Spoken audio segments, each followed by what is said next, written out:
Used to be a cop myself. Only for a day, though. I thought I was bad. Somehow I managed to get myself involved with the incident in Raccoon City on my first day in the force. What is the most obscure Resident Evil game you can think of? Is it the critically acclaimed Resident Evil Survivor? Or perhaps you're one of the 5 people that played Operation Raccoon City? No, but I am here to tell you about the game that actually nobody has ever played in existence, which is Resident Evil Gaiden, the man who erased his name. No, actually, the game is just called Resident Evil Gaiden. Resident Evil Gaiden was released in 2001, published in Japan and North America by Capcom, but the European publisher for this game was Virgin Interactive. So no one's gonna be surprised that Leon is in this game. Yes, Leon is one of the 2 main characters in this game, still wearing the RPD uniform for some reason, which doesn't make sense once we get into the lore of the game, although he's only really wearing that in the cover art of this. I think he might not actually be wearing it in the game. It's kind of hard to tell from the graphics and from the perspective of the game. But speaking of the graphics, I actually kinda like it. It looks very stylish. The game was released on Game Boy Color. Both Shinji Mikami, who was the producer of the franchise for a long time in the early days, and Hiroki Kato, who was the director of Resident Evil Code Veronica, worked on the game. So the game should be very successful and popular and great, isn't that right? Yes, that is right. And the plot is not even actually that bad, to be honest, on Resident Evil standards. I wouldn't even say the game was ahead of its time with some of the stuff that's happening in it, as we see stuff introduced in this game that would be later reused in the franchise in a very big capacity. I would even go as far as to say it's one of the most influential titles for the series. And to see how influential it is, we should take a closer look at the plot.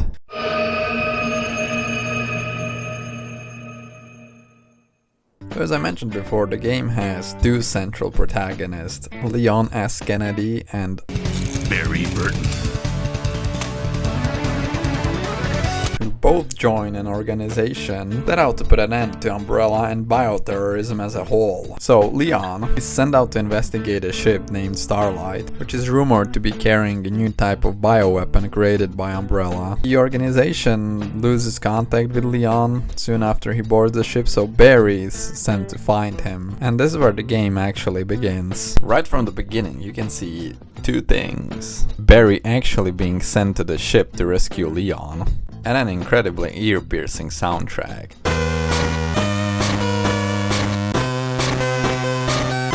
I mean, I guess you can't really see a soundtrack, but my point is that it's really loud for no reason other than to make you deaf. It's so strange though, because I don't think the soundtrack is actually bad like in itself. It has a very like retro vibe as the entire game, the 8-bit retro kind of thing going on for it, which I really like. You can compare it to like The Messenger or Hotline Miami, but it's too loud and it gets kind of annoying after a while.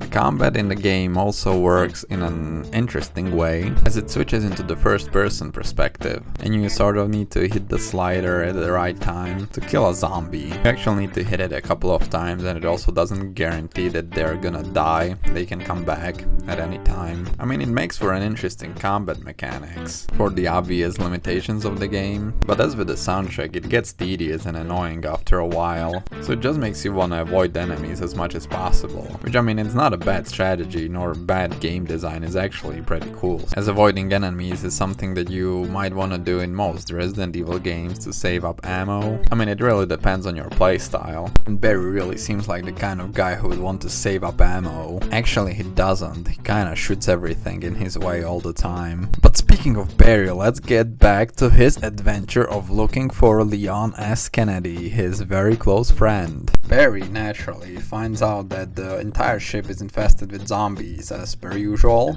So Barry fights his way through the ship. He comes across a control room where on a camera he sees a little girl trapped somewhere on the ship. He tries to contact her and the girl claims to actually know Leon. He apparently came across her as well. The girl's name is Lucia. Lucia offers some well-needed exposition. Leon has apparently gone looking for the monster that turns everyone into zombies and told her to.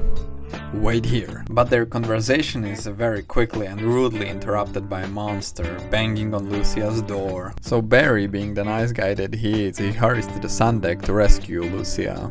Which he does, and it's the first proper boss fight in the game. And it's a tyrant. Well, it's pretty much a tyrant. The boss fight works the same way as any other encounter in the game. You just sort of need to shoot it at the right time. Except it's a bit tougher than your average zombie, but not too much. Lucia then says that the monster is gone, and Barry doesn't know how she can be so sure of it.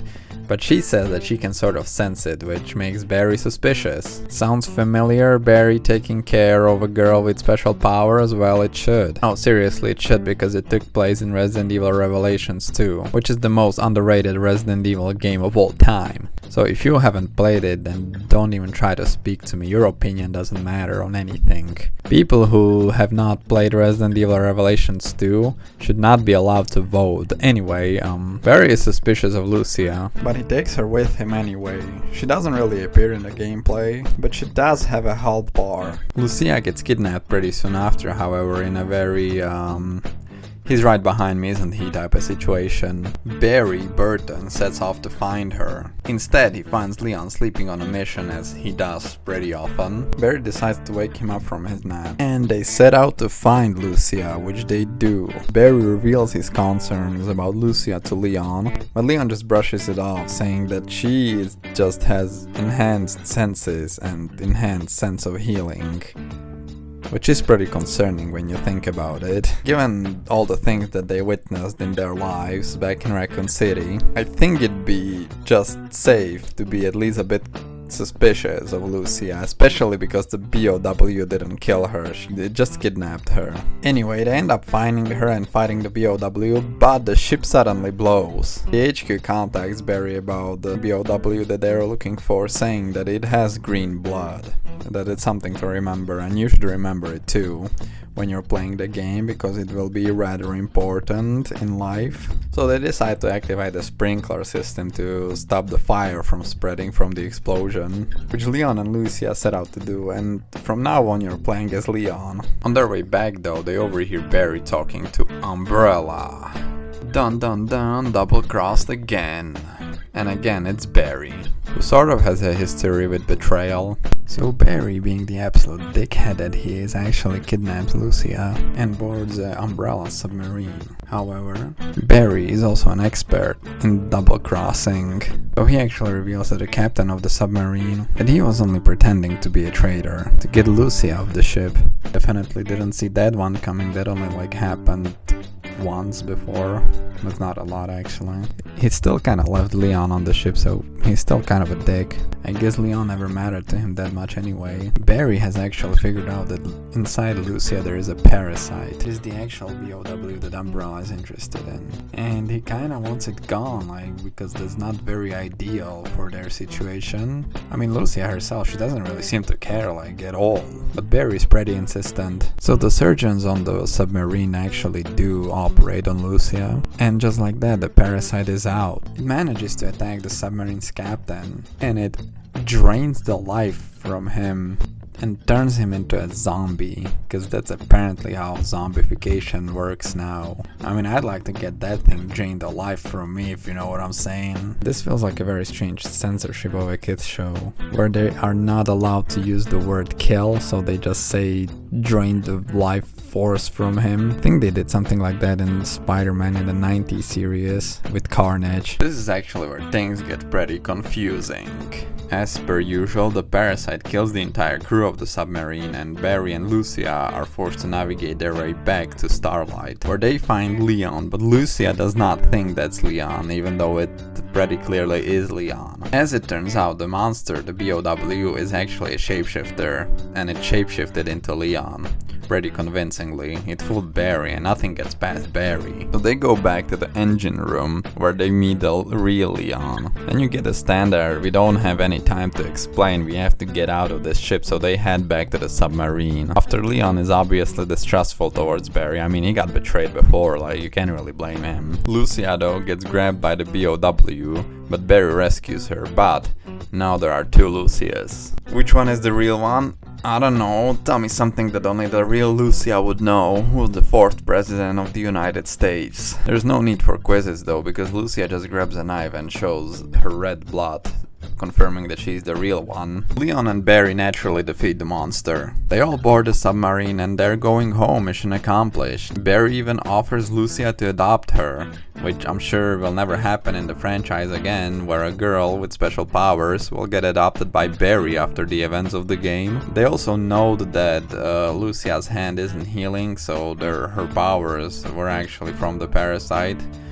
Definitely didn't see that one coming. But as Leon contacts the HQ, camera zooms to his neck, revealing a scratch with a green blood coming from it. Dun dun dun! And so that's it. This is how it ends. Now there's a lot to unpack here. The story is obviously canon. Leon from that point is not actually Leon, but a BOW that can shapeshift. As we can see in Resident Evil 4 that it even shapeshifted his hair, so he doesn't have to be ginger anymore. No, but like seriously, the story is not canon. Leon's blood is not green from that point on, as we can see that his scratch on his cheek in Resident Evil 4 by Krauser does not have green blood. The ending of the game is still very eerie and interesting though. I'd like to think of it as a different universe, where the events of the first 3 Resident Evil games still happened, but it sort of branches into 2 different paths with the franchise we have now and then Resident Evil Gaiden. What makes Gaiden so interesting though is that a lot of the things happening there would be reused later in the series. Obviously the game takes place on a ship,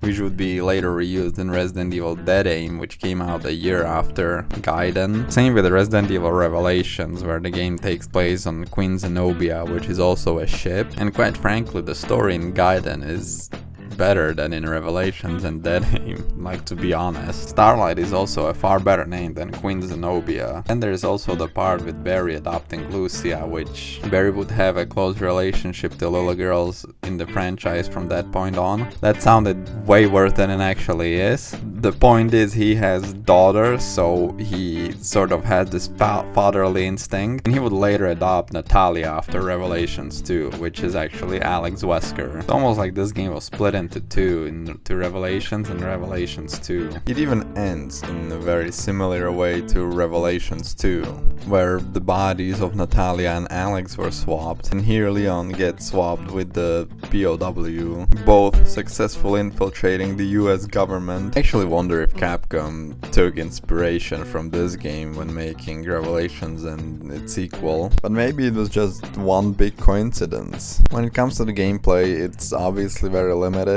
I mean, it's not bad, it has its own charm. Obviously, if the game was a bit longer, it would get repetitive, so it's a good thing that the game is so short. It only is like 2 hours to finish. Is there ever a remake for this game coming? Absolutely not, and I don't even think that's necessary. The game is not canon anyway, Leon has never met Barry, and some of the best parts were adapted into other games. So what happened to Barry and Lucia, and what happened to the actual Leon, and how did the BOW escape, and what did it do after Resident Evil Gaiden? I guess we'll never know. But yeah, so that was it. Resident Evil Gaiden, pretty notable game. Don't forget to like and subscribe, or I will Gaiden all over your Resident Evil.